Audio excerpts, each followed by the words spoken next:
C'est twiddly-dole of plural merriment.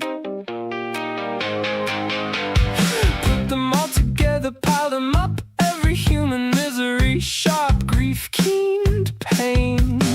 Every cry ripping the world asunder, thunderbolts and trickery, the slipped knife, tearing the weeping and the wailing are nothing against the death of the young English king.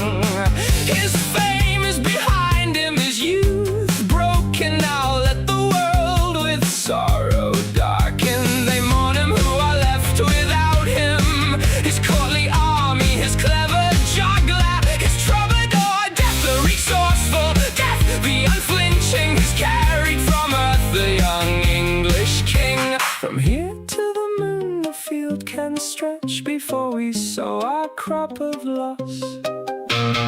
Death the brave, the richly nourished, stand on your table, raise your glass. For you have taken the best of us, whatever of worth, whatever of grace. We invested in him, the young English king. How many might die that he should live? If only God were by reason swayed, how we'd quarrel with blood unspilled.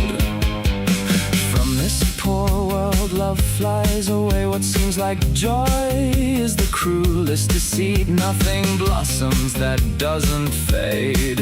What glistens today tomorrow will tarnish. The sun rises and fiercely announces what's most loved will soonest vanish. We loved him most who now is gone, the young English king who taught us well.